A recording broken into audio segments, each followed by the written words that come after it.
परस्ती को हराम मानते हैं, ठीक है, उनकी बूथ परस्ती। नाम क्या होगा sir? Nityanand Rai, ex general secretary Banaras bar association. तो ओवैसी क्या कहते हैं, क्या करते हैं, वो जरा सा भी उनको गंभीरता से लेने के लिए हम लोग की जरूरत नहीं है। हम जो चीज़ें कर रहे हैं वो पूरी तरह से न्यायिक प्रक्रिया, जो उस 91 के कानून की बात कर रहे हैं। यहाँ पे कई मुकदमे ज्ञानवापी के बाबत लंबित है। उसमें 91 का जो मुकदमा है उसमें ऑर्डर 7 रूल 11 में जो जुरिस्डिक्शन पे ऑनरेबल कोर्ट के सामने प्रश्न उठा, ऑनरेबल कोर्ट ने दोनों पक्षों को सुन के, मुस्लिम पक्ष को भी सुन के और हिंदू पक्ष को भी सुन के उस याचिका को खारिज कर दिया। आज ही उस याचिका के खिलाफ वो हाई कोर्ट गए हैं, आज ही उस पर सुनवाई हुई है और उस पर 20 को पुनः सुनवाई होगी। और let the high court decide, high court को डिसाइड करने दो।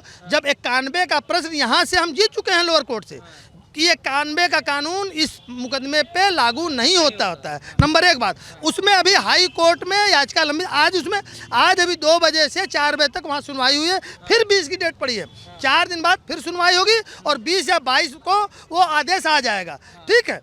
तो जब आदेश आ जाएगा तो दूध का दूध पानी का पानी हो जाएगा। तो वैसे को इंतजार तो करना चाहिए कम से कम। मगर लगातार कोशिश क्यों हो रही है कि नहीं हो ही ना, ये चीजें सामने ही ना आए, ये चीजें सार्वजनिक होने ही ना दी? देखिए, भारत के जो मुस्लिम नेता हैं, हम मुसलमान भाइयों की बात नहीं करते हैं, उन्होंने अपने आँख पे भी पट्टी बांध रखी है और अपने फॉलोअर्स के भी आँख पे पट्टी बांध रखी है। मेरी बात समझ रहे हैं कि नहीं समझ रहे हैं? वो सच से नज़र चुरा रहे हैं। जो बाबा विश्वनाथ का जो वो तथाकथित ज्ञानवापी तीर्थ है, जिसको हम लोग तीर्थ बोलते हैं, उसकी पश्चिमी दीवार चीख चीख के कह रही है कि मैं मंदिर हूँ, मैं मंदिर हूँ, मैं मंदिर हूँ। आप जाइए देखिए ना, वहाँ पीपल के पेड़ बने हुए हैं, कमल का फूल बना हुआ है, वहाँ पे तोरण द्वार बना हुआ है, गणेश जी बने हुए, गणेश जी के सूंड की तरह वहाँ पे दीवारें बनी हुई हैं, पिलर्स बने हुए हैं। कितने प्रमाण, आज तो हम तो इसको पहले से कहते आ रहे हैं कि वहाँ मंदिर के अवशेष हैं और वो मिल गए। आज तो वो प्रमाण, वो साबित हो गया कि वहाँ पे मंदिर के अवशेष हैं। तो अब आपको जो है कोर्ट की न्यायिक प्रक्रिया पे भरोसा करना चाहिए। न्यायिक प्रक्रिया, हम पाकिस्तान में नहीं रह रहे हैं। हम पाकिस्तान में, पाकिस्तान का कानून ये नहीं कहता कि यहाँ के हिंदुओं को मार के भगा दो। पाकिस्तान का कानून ये नहीं कहता कि यहाँ पे जो जितने जो है मंदिर उनको तोड़ दो। पाकिस्तान का कानून ये नहीं कहता है कि रणजीत सिंह की प्रतिमा जो लाहौर पे लगी उसको तोड़ दो। रोज जाके तोड़ देते हैं, जब मन होता है तब तोड़ देते हैं, क्योंकि वो आतंकी देश है। वहाँ के नागरिक भी आतंकी हैं, उनकी कोई सोच नहीं है, वहाँ कोई कानून नहीं है। 1.5% हिंदू बचे, 25% हिंदू, तो सारे हिंदुओं को मार के भगा दिया, कत्लेआम कर दिया।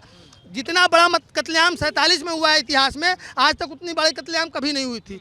तो सारों को तो मार के आपने भगा दिया, क्योंकि आपको हिंदुओं को रहने नहीं देना। हम आपको यहाँ रहने दिए, आप 1.5% से 25% हो गए, आपको आज भी भाई की तरह मानते हैं, लेकिन आप अपने आँख से पट्टी हटाइए। और जहाँ पे औरंगजेब का फरमान जो था 9 अप्रैल 1669 का, वो आपको बता दें कि उसने अपने फौजदार खिजर खां को कहा कि सारे जितने बनारस के मंदिर हैं, सारे स्कूल है संस्कृत, सब तोड़ दो। खिजर खां ने पूरा यहाँ पे 10 दिन युद्ध चला था, यहाँ के बच्चों ने उस मंदिर के लिए कुर्बानियाँ दी हैं, यहाँ के सारे पंडे उस युद्ध में लड़ते मारे गए। और मैं पूछता हूँ, पंडों के बारे में जो गलत सलत बातें कही जाती हैं कि औरंगजेब ने, ठीक है, मंदिर तोड़ने के लिए बात कर दी कि वहाँ कुछ गलत हो रहा था, आपने संस्कृत कॉलेज को तोड़ने का आदेश क्यों किया? बनारसी गजेटियर जो भारत सरकार का प्रकाशन है, उत्तर प्रदेश सरकार ने 1965 में जब संपूर्णानंद चीफ मिनिस्टर थे, सरकारी पैसे से, सरकारी प्रेस से छपा है, उसके पेज 57 पे साफ ये फरमान लिखा हुआ है। मतलब कि भारत सरकार की सेकुलर सरकार जो उत्तर प्रदेश की सरकार थी आज़ादी के बाद भी, उसने अपने डॉक्यूमेंट में रिसर्च के बाद ये माना कि औरंगजेब ने उस मंदिर को और बनारस के तमाम मंदिरों को, स्कूल कॉलेज को नष्ट किया है। इससे बड़ा प्रमाण क्या चाहिए? 1965 में चीज़ साबित हो चुकी है। औरंगजेब का फरमान कलकत्ता में रखा हुआ है, लंदन के म्यूजियम में जो यहाँ का जेम्स प्रिंसेप था, 1820 से 1830 तक वो बनारस में रहा है, उसी ने शाही नाला बनवाया। उस स्केच को, जब फोटोग्राफी नहीं थी, वीडियोग्राफी जो आज कर रहे हैं वो नहीं थी, उस समय उसने अपना स्केच बनाया था, वही बहु स्केच जो 1820 में उसने किया था, आज भी वो उसी तरह सही सलामत जो बता रहा है कि मैं मंदिर हूँ, मैं मंदिर हूँ, मैं मंदिर हूँ। तो जो वैसी का कहना है और धर्मांध जो कुछ देना नहीं चाहते हैं, सब चीज़ हड़प लेना चाहते हैं, उनको ये आँख खोल लेना चाहिए कि हम न्यायिक प्रक्रिया से चीज़ ना, हम चाहते तो उसको ज़बरदस्ती भी ले सकते थे, हम वो कर सकते थे, लेकिन हम लोग नहीं करते हैं, क्योंकि हम लोग शांति पसंद, लॉ अबाइडिंग पर्सन है। सारा समाज, जिस तरह अयोध्या का मामला हाई कोर्ट से लोअर कोर्ट से होता हुआ सुप्रीम कोर्ट गया, ये भी मामला हाई कोर्ट से यहाँ से लेकर सुप्रीम कोर्ट जाएगा और तब तय होगा। आपको इतनी जल्दीबाजी क्यों है? Let the court decide, let the high court decide, let the supreme court decide. अभी तो मामला सब जुडिस है, अभी पेंडिंग है, अभी तो चीज़ें मिली हैं, अभी कोर्ट उसको देखेगी, उस पर कोर्ट का जो आदेश होगा वो सब पे बाइंडिंग होगा। मगर वो यही तो कह रहे हैं सर कि जैसे अयोध्या वाला नारा लगा था ना, अयोध्या झांकी है काशी मथुरा बाकी, वो कह रहे हैं अब सब लेने लगे। एक्चुअली क्या है कि इतना कॉन्क्रीट एविडेंस है, इतना सॉलिड एविडेंस है कि वो जान रहे कि मुकदमा हम हार जाएंगे। वैसे चूंकि थोड़ा बहुत कानून पढ़ते रहते हैं, थोड़ा बहुत अफजल गगरी छलकत जाए, वो ज़्यादा नहीं पढ़ते, थोड़ा बहुत पढ़ते रहते हैं, तो उनको ये मालूम है कि इतना सॉलिड एविडेंस है मंदिर का। पूरी पश्चिमी दिवाली मंदिर की हम मंदिर है और तमाम चीज़ें वहाँ पे हैं अंदर। शिव जो आज शिवलिंग मिलाई है तमाम मस्जिद के मंदिर के अवशेष है, तो वो डर रहे हैं कि हम हार जाएंगे, इसलिए वो रोना रो रहे हैं। अन्यथा अच्छी बात ये होती कि वो अपने हिंदू भाइयों के साथ सदाचारता दिखाते हुए औरंगजेब की गलती को न दोहराते, उसको हिंदू धर्म के अनुयायियों को सौंप देते। आपको एक चीज़ और बता दें कि इस देश में जो सेकुलर ताकतें हैं, जो सेकुलर मुसलमान हैं, वो उसको हमेशा डिप्रेशन में उसको दबा के रखा गया है।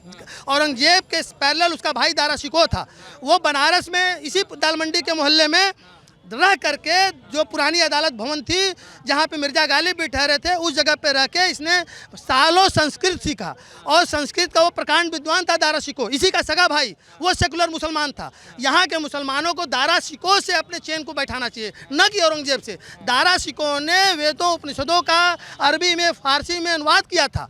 दारा शिकोह से औरंगजेब बहुत ही जलता था, मतलब अपना जानी दुश्मन मानता था और सत्ता की लड़ाई में उसने युद्ध में उसको परास्त कर दिया।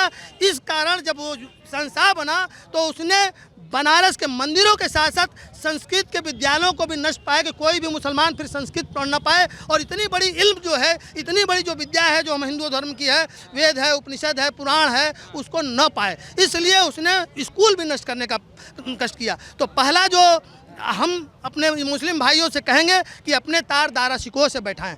इस देश में जिन्ना भी पैदा हुआ, जिसने सीधी कार्रवाई की और जो कहता रहा कि हंस के लिए आए पाकिस्तान, लड़के लेंगे हिंदुस्तान, आज देश उसी मुकाम पे है। और ये सोच जो है ये वैसी टाइप के लोगों की, वो लड़ने की तैयारी कर रहे हैं, वो गृह युद्ध की तैयारी कर रहे हैं, वो दंगे की तैयारी कर रहे हैं, वो दंगा भड़काना चाहते हैं देश में, वो देश में गृह युद्ध भड़काना चाहते हैं। लेकिन हम अमन पसंद लोग, हमारी देश की सरकार, उत्तर प्रदेश सरकार और हम जैसे अमन पसंद लोग उनके इस मनसे को पूरा नहीं होने देंगे। हम शांतिपूर्ण तरीके से, कानूनी तरीके से जो अपने हक और हकूक़ की लड़ाई है उसको लड़ेंगे, और जो हमारे मंदिर औरंगजेब ने तोड़े हैं और बाद के तत्कालीन जो भी इल्तुतमिश ने तोड़ा, चाहे जिसने भी तोड़ा, जिस मुगल बादशाह ने तोड़ा, उन मंदिरों को हम वापस लेने का काम करेंगे। कह रहे हैं काशी मथुरा झांकी और मंदिर बाकी है, लेकिन वो क्या कहते हैं, हंस के लिए आए पाकिस्तान, लड़के लेंगे हिंदुस्तान। हम तो मंदिर में हैं, वो पूरे हिंदुस्तान पर नजर गड़ाए हैं। और जगह जगह आप देखिए, सारे बॉर्डर बेल्ट पे दिनमान में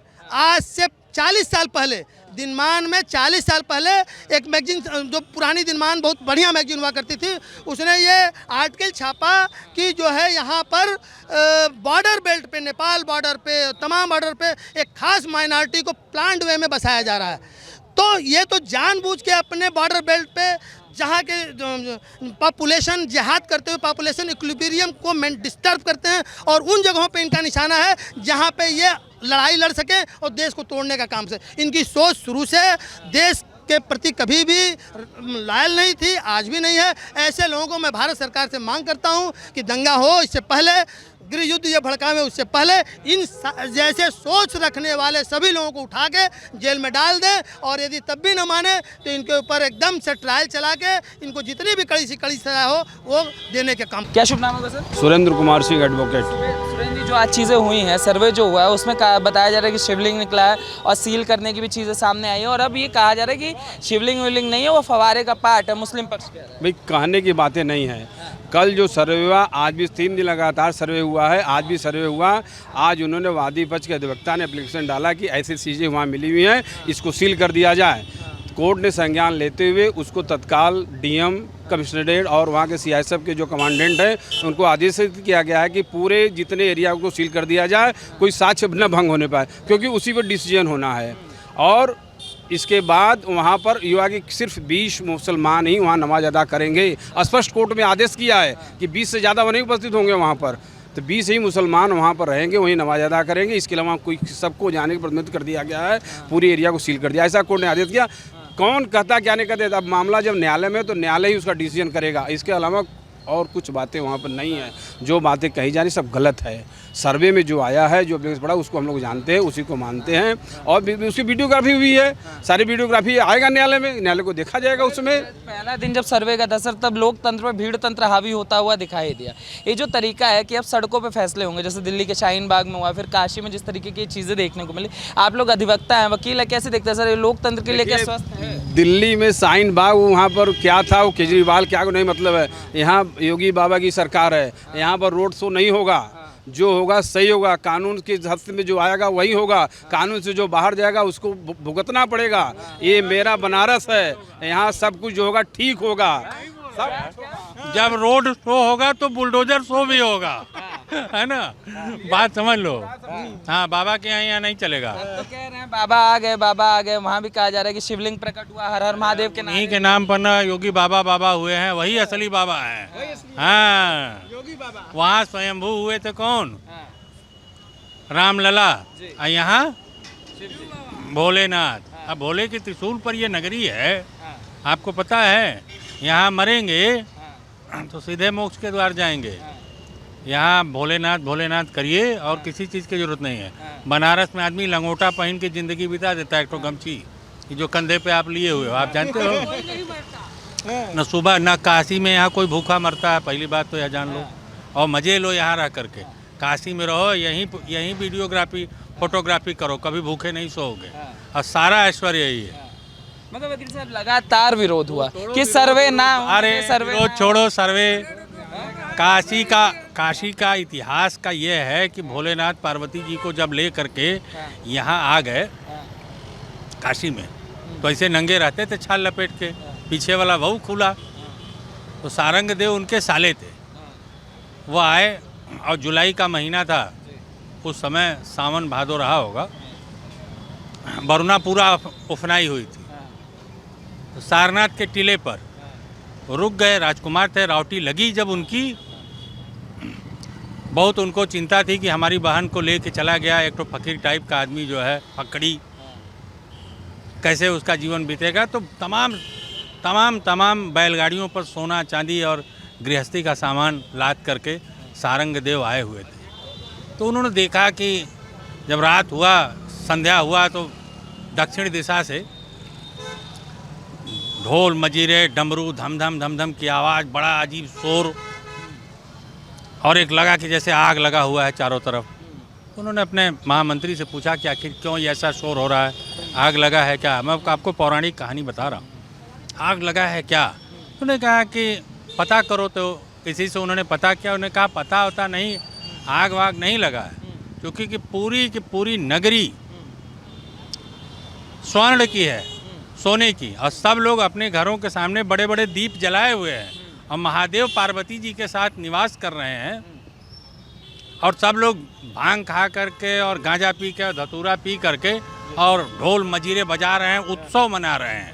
काशी में इन दिनों उत्सव का है। तो उनको ज्ञान हुआ कि साला हम 5 बैलगाड़ी लेकर के आए हैं, 6 बैलगाड़ी, यहाँ तो पूरा के पूरा जो है नगरी ही स्वर्ण की है। तो वहीं उन्होंने वो तपस्या पर बैठे, और 2 शिवलिंग सारंग देव में है, एक महादेव का और एक सारंग देव का। उन्हीं के नाम पर वो स्थान सारनाथ के नाम से प्रसिद्ध हुआ, जहाँ बुद्ध ने आकर के अपना प्रथम उपदेश दिया। मगर आज तो हिंदू पक्ष का मजाक उड़ाया गया, कहा गया कुछ नहीं निकला है, कुछ नहीं हुआ है, जिसको बोल रहे हैं वो तो कुछ है ही पक्ष, वो पक्ष के ऊपर मत जाओ कि हिंदू पक्ष क्या कह रहा है, मजाक क्या कह रहा है। ये भोलेनाथ की नगरी है, यहाँ सबके साथ एकदम बराबर न्याय होता है। जब मरने के बाद आपके कर्मों का दंड नहीं मिलता है, सीधे मोक्ष मिलता है, तो यहाँ कहने कोने वालों का कोई फर्क नहीं पड़ता। आप महादेव के यहाँ जाओ, मत्था टेको, आपके जीवन की सारी समस्याएं खत्म हो जाएगी, उन सब में मत जाओ। मगर वो ऐसे कह रहे हैं हम एक मस्जिद को छोड़ो, वैसी मर जाएगा, वैसे बोलते बोलते मर जाएगा। मर जाएंगे। हाँ, वो खत्म हो जाएगा। भी कहें कि वहाँ ज्ञानवापी था, है और रहेगा। ये बनारसी है, हाँ यही बनारस है। तो अभी स्थिति चल रही है, अब तो शिवलिंग भी निकल गया, बोला जाए कि शिवलिंग वो बाबा का दरबार बनेगा, बस ये याद कर लीजिए, और ज्यादा नहीं। यहाँ बाबा का दरबार है, बाबा का दरबार बनेगा, मस्जिद सब दक्षिण साफ हो जाएगा, दक्षिण सब साफ हो जाएगा। मुस्लिम पे शायद मजाक उड़ा रहा था। वो तो जिंदगी भर अरे कुछ नहीं निकला है, बड़ा दावा हुआ कर रहे सुन लीजिए, वो तो जिंदगी नहीं कर भर पाता है बंधु, वो मजाक ही उड़ाता है। चलो वो मुस्लिम पक्ष कुछ कहता रह जाए, कहीं कुछ नहीं है, बाबा भोलेनाथ है, भोलेनाथ रहेगा।